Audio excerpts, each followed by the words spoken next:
Hey Pampered Chef Directors, I'm National Executive Director Stacy Itzel, and I'm here again to talk to you about making your bed every day, how it's easy to do, and what that has to do with our business. And I've got 4 tips, bonus tip, for how you can get bookings from your parties. So before we jump into this, again, I want to know how many of you make your bed every day. Are you every single day I make my bed kind of person? Are you a 6 days out of the week I make my bed kind of person?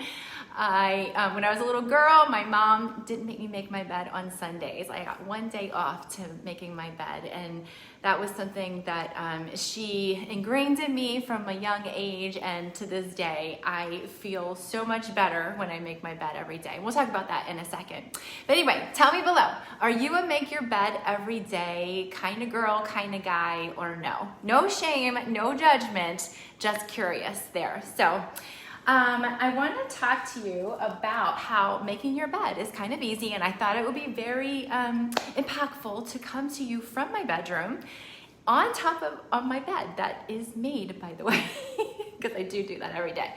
So anyway, making your bed's pretty easy to do, right? Like, it's as simple as pulling up the covers, stacking the pillows on there. There's some debate as to how many pillows you should have, you shouldn't have. I'll give you one tip my daughter, who is an interior designer, gave me. She said that if you have a king size bed, which I do, you guys can probably see some of those Euro pillows back there, that you should actually have 3 of them instead of just the normal 2 that most king sets come with, because then you don't have that gap on the ends or the gap in the middle. So that's just an extra little tip for you, make your bed every day kind of people who like lots of pillows. So it's really easy. It's so easy, in fact, that we start teaching our kids and our grandkids from a very young age how to make their bed, and even a 2-year-old can do it, right? As a matter of fact, my 95-year-old grandmother, who lives in an assisted living home, still makes her bed every single day. That's how easy it is to do. Making your bed is easy to do, but it's also easy not to do. We can choose not to do it for any number of reasons. We all get to decide if we're gonna make our bed or if we're not gonna make our bed. Some days we want to make our bed, but we get up and we get started doing other things. For me, I might go downstairs and get my cup of coffee and then play with the dog and take the dog outside and get the eggs from the chicken, and then life just starts happening, and then I don't get back to making my bed. Or I might just say, I don't feel like making that bed today. I get to decide how I spend my time, whether I'm going to be disciplined with making my bed every day or not disciplined with doing it. So I want to talk to you, I want to share with you a little quote from this book from William H. McRaven. He's an admiral, a former admiral in the U.S. Navy, and he gave an amazing speech at a college graduation ceremony. You should Google it. It's on YouTube. He is so inspiring. And then he went on to write this book called Make Your Bed Every Day. So let me read to you very quickly this quick quote from it. He said, and he was talking about making his bed correctly, why the military is so strict about not just making the bed, but, you know, all of the corners tight and bounce the quarter or dime off of it, that kind of thing. He said, making my bed correctly was not going to be an opportunity for praise. It was expected of me. It was my first task of the day, and doing it right was important. It demonstrated my discipline. It showed my attention to detail, and at the end of the day, this is my favorite part, at the end of the day, it will be a reminder that I had done something well, something to be proud of, no matter how small the task. So making your bed is easy to do, and it's easy not to do, just like our business. Our business is pretty easy to do. We don't often break a sweat making contacts. We don't often break a sweat setting up our parties on Consultants Corner. And we don't break a sweat making those reach out for parties from parties. It's easy to do, but it's also very easy not to do. And one of the key skills that we can develop in ourselves as consultants, as leaders, as upper level leaders, just in life in general, one of the things that we can all focus on being better at doing is becoming self-disciplined. Self-discipline is one of the skills that separates most successful people from everyone else. So when you become self-disciplined with the things that you do in your business, it makes your business a whole lot easier. So I'm going to share with you a couple of tips to get bookings from parties. 4 tips, as a matter of fact. And the first tip is to have a system for booking your parties that you follow. It's going to give you so much more freedom in your life. It's going to tell you, you're going to know exactly what to do, when you do it, how you do it, and yeah, it's just going to take a lot of pressure and stress off of you. And you might be tempted to think, well, if I put the system in place and then I skip it, I'm just, I'm going to feel badly. Don't feel that way. Don't let the fear of being tied to that system keep you from doing the system, because I promise you, systems work. So for example, when you think about making your bed, you have to do it in a certain order in order for the bed to turn out the way you want it to. I can't stack up all my pillows neatly first and then try to pull up the coverlet and stack the duvet at the end. It doesn't work that way. So come up with a system for booking parties from your parties, and I'll share with you very quickly my system. When someone places an order, I try to reach out to them right away and thank them on a very personal level. Of course, I'm doing the post in the party and tagging them, but I'm also reaching out to them in a personal way and personally thanking them.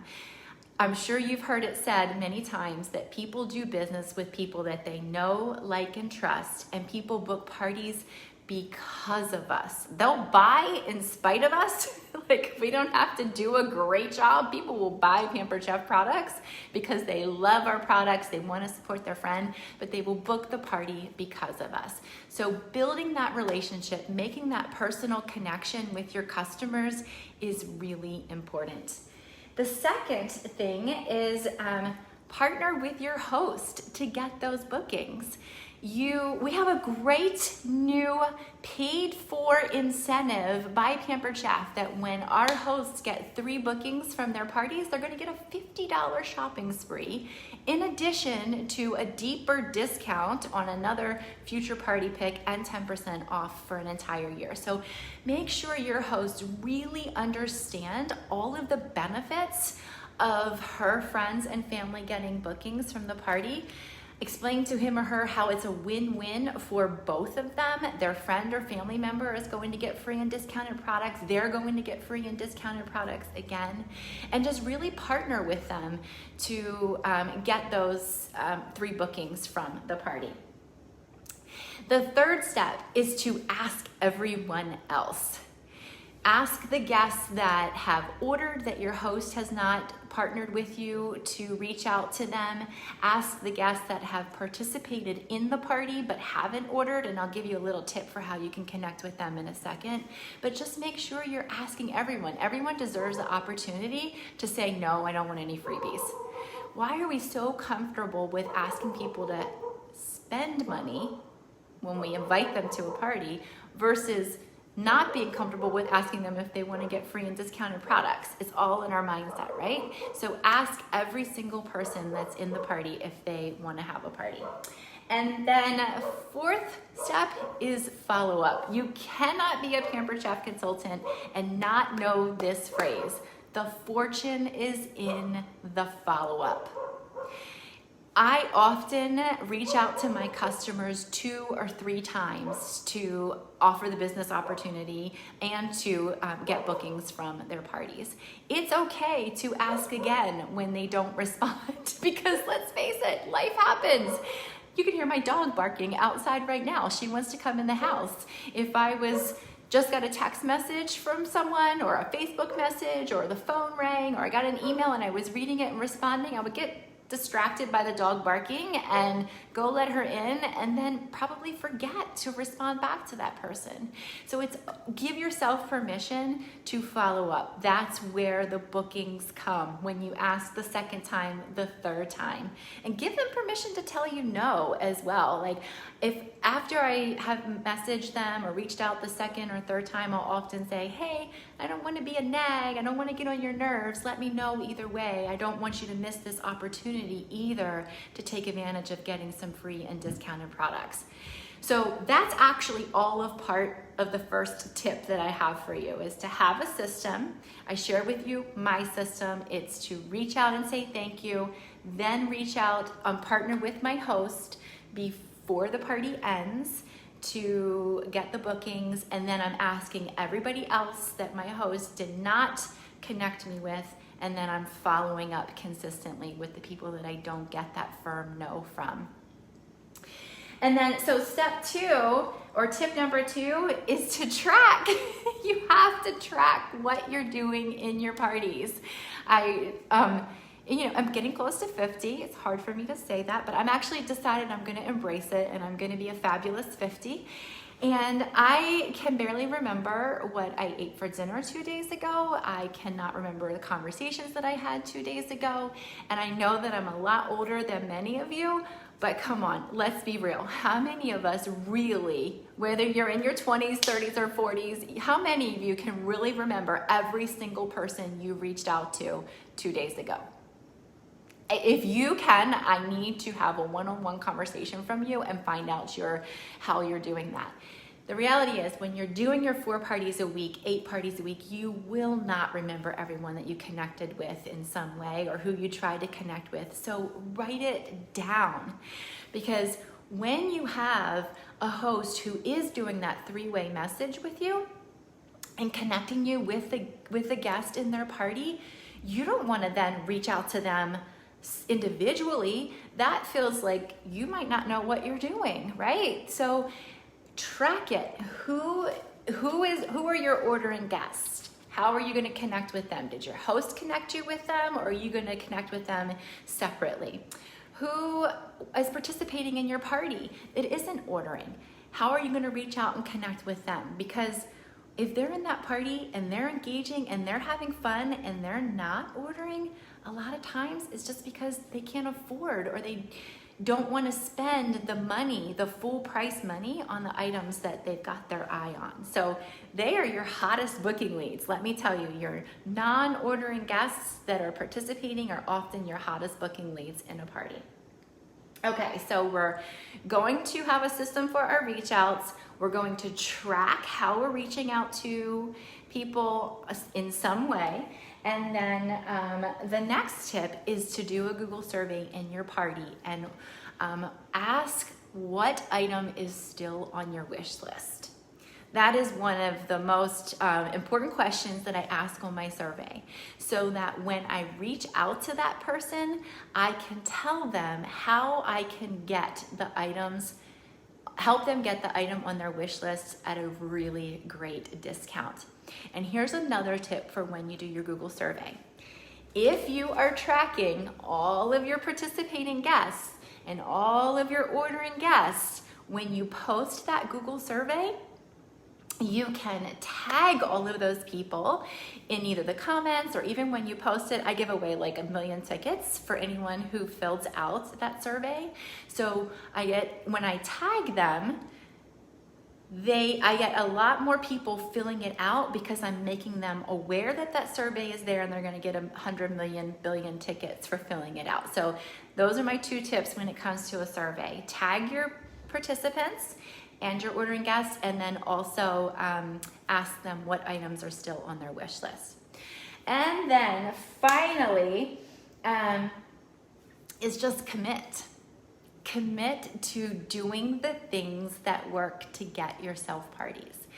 There are going to be times that you're going to do all of the things. You're going to follow your system. You're going to ask everyone. You're going to do your Google survey. You're going to tag everybody, and you might not get any bookings from the party. And those kinds of situations are completely out of our control. But at the end of the day, you'll be able to lay your head down on that pillow and say, I did not leave any opportunities on the table. I did everything I possibly could today to work on my business to generate future business. I was self-disciplined. I did it. And you can make that decision to be committed because it's easy to do those things. It's easy to do the reach outs. It's easy to text. To track. It's easy to post a Google survey, and it's also very easy not to do those things. So I'm going to close with one more quote from the book, the amazing William McHenry. He says, oops, let's find it, there we go. All right, he says, speaking of making his bed and being in the military, life is hard, and sometimes there is little you can do to affect the outcome of your day. Nothing can replace the strength and comfort of one's faith, but sometimes the simple act of making your bed can give you the lift you need to start your day and provide you the satisfaction to end it right. If you want to change your life and maybe change the world, start off by making your bed. And what he's saying is when you develop self-discipline and you give yourself a win and you come in at night and see that you accomplished something, you're making a difference in yourself, and it's like the butterfly effect. It impacts everything for you. So I'm gonna encourage you to make your bed every day. I would actually love to see some pictures of your made beds in the comments, even if it's an unmade bed, go ahead and post it. Again, we're not judging here. And then commit to doing all of the things in your parties all of the time, no exceptions, asking everyone, regardless of the outcome. Today, you're gonna do it again tomorrow. And let's fill those calendars, because you know what? In 6 short days, we are going to be celebrating something really monumental. Pampered Chef is turning 40. And we don't know what kinds of fun surprises Pampered Chef might be having next month. So we wanna make sure we have full calendars so that we can be celebrating Pampered Chef's anniversary month all month long with our hosts, our customers, and all of the new consultants that we could be welcoming in next month and through the rest of the year. It's a good time to be in this business. I'm so thankful that I'm here, and I'm so thankful to each and every one of you for all that you're doing to make Pampered Chef the best company in the industry. All right, have an awesome evening, everyone, and I will actually upload this to YouTube and post the link in the comments so you can share it with your teams. Bye.